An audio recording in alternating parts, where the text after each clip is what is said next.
에,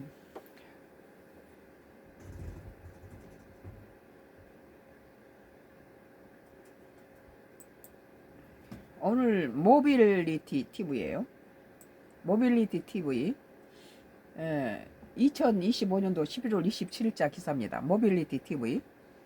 조이대 윤석방 초유 사태로 인한 구속 취소. 윤석열 전 대통령 구속 만기일이 다가오는 가운데 더불어민주당 장경태 의원이 사법부가 또다시 초유 논리로 석방을 논의하는 일은 없어야 한다고 강하게 경고했다.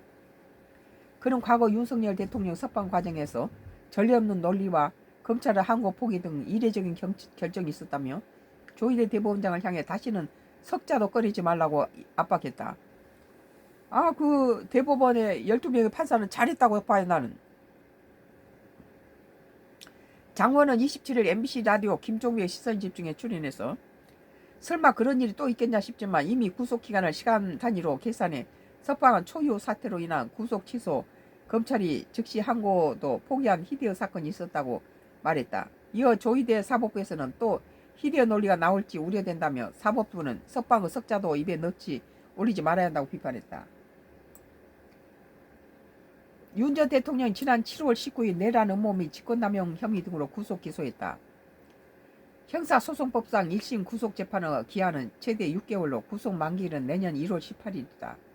만약 이 시점까지 1심 판결이 내려지지 않을 경우는 법원은 석방 여부를 결정해야 한다. 장 의원은 이 점을 지적하며 재판 지연이나 조건부 석방 가능에 대해서 강한 우려를 드러냈다. 장 의원은 재판부에도 직접적인 메시지를 보냈다.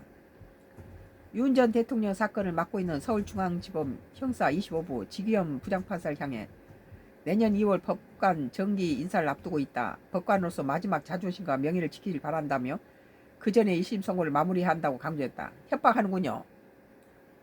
내가 볼 때는 지기현 판사가 상당히 공의로운 판사예요.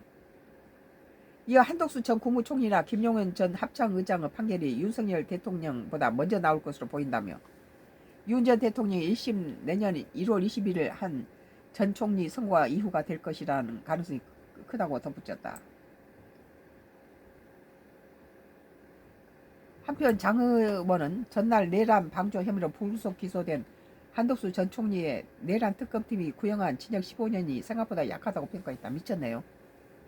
한덕수가 12월 3일날 겸 당일날 통보만 받았을 뿐이죠. 뭐 거기 관여했습니까? 그는 사형 재폐지에 공감하지만 무기징역은 나왔어야 한다고 본다며 검찰이 구형한 형량보다 중한 판결도 사법부가 충분히 낼 수 있다고 말했다. 또한 그는 헌정질서를 뒤흔드는 시간에 대해 사법부가 강력한 판단을 내려야 한다며 검찰 구형에 끌려달 이유는 없다. 재판부 독립적 판단이 더욱 중요하다라고 강조했다. 왜 윤석열 전 대통령이 비상계엄을 했겠습니까? 이 민주당 놈들이 31명을 공직자들 중요한 장관들급을 전부 출탄핵을 시켜갖고 무정부 상태를 만들어 놓으니까 이 비상계엄이 필요한 거 아니에요. 그리고 누굴 내란이 뭐냐 합니까? 국정 내란을 저지른 놈은 민주당이 했어요. 윤석열 전 대통령 자기가 대통령인데 미쳤다고 자기가 치리하고 있는 나라를 내란 저지르겠어요? 내란은 권력이 없는 사람이 권력을 찬탈하기 위해서 저지른 게 내란이에요. 윤석열 전 대통령 구속 만기와 1심 판결 시점이 겹치는 상황에서 정치권은 물론 사법부 내에서도 긴장감이 높아지는 가운데 이번 재판은 사법 신뢰와 권력 분리 원칙을 가늠하는 분기점이 될 전망이다.